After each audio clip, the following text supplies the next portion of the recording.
So, hi, Maddie and Eli. Daddy here. Um, hmm, Suppose I could take this off.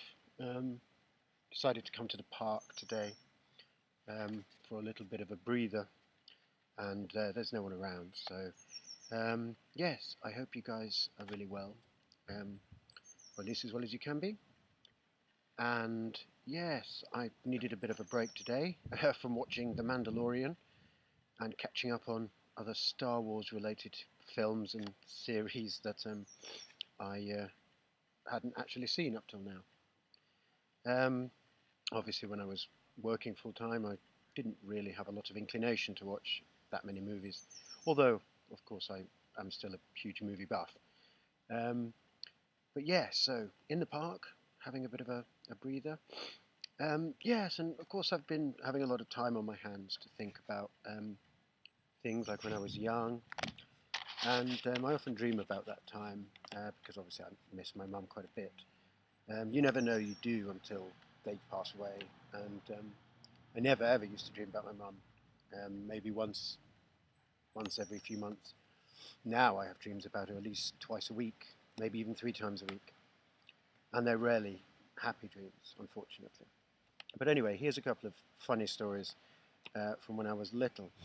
My mum, in those days, 1978, it was kind of uh, fashionable for a brief time to have home births. It sort of made a comeback in recent years, but then it was sort of a novelty. It was a new thing, and yeah. So my mum had opted for a home birth.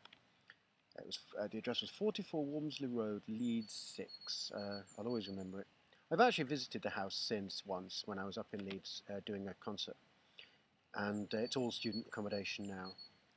But anyway, so yeah, so of course this was before the days of scans and all that, and it quickly became apparent during the birth that I was in the breech position, which means that my feet were coming out first, not my head.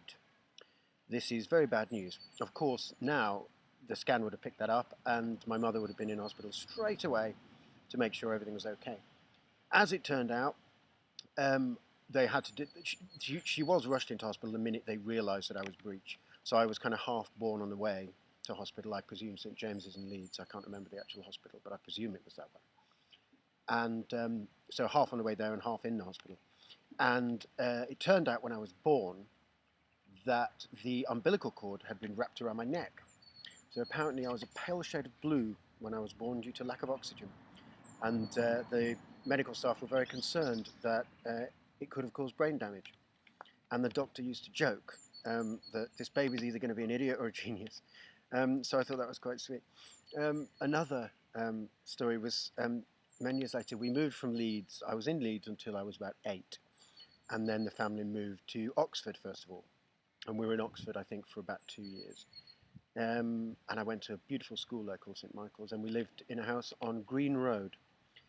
And it was there that we got our first microwave. This was a newfangled thing. This was like, families didn't have microwaves. It was a new thing. And this is the hilarious part. We got this microwave, and it was an unfurnished house. We literally moved in. There was nothing in it. And the very first night we got there, this microwave was delivered in a box. So we took it out, and we looked at it, and we put the big plate in on the turny-roundy bit. And we plugged it in, and we thought, oh, wow. And we all sat around, my brother, me, my mum, and my stepdad.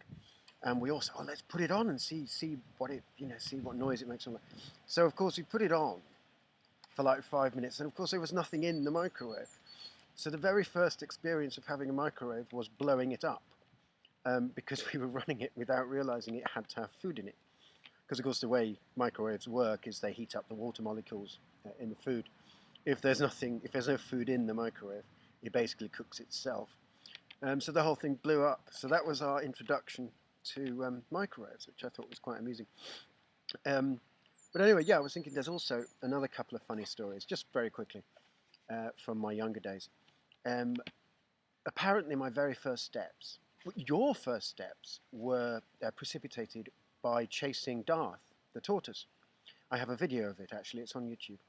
And you were crawling a bit, but you started crawling, chasing Darth the Tortoise, not walking, sorry, I got that wrong. You were sort of shuffling along, but when you started chasing Darth, you started crawling in earnest, and it was a beautiful moment. And I stood on the sofa and got an aerial view of you crawling for the very first time. But no, but my story is about my very first steps. We used to have this enormous gramophone player. It must have been about 4.5 or 5 feet long. They used to come in these huge, enormous wooden box type things on legs, and they'd have the cabinet at each end and the turntable in the middle. And my favourite song at that time was David Bowie's Space Oddity, which I think was recorded in 1969. So I would have been listening to it at the end of 1978 or beginning of 1979. I don't obviously remember this. I was told all this. But apparently my mum said, because I loved this song so much, she said, if you can walk from the window here, where the sofa was, to the gramophone player on the other side of the room, so probably about 5 feet or so, a bit more maybe, you can put on that song yourself. You can lift the needle, you can actually put the stylus on the record and it will play for you.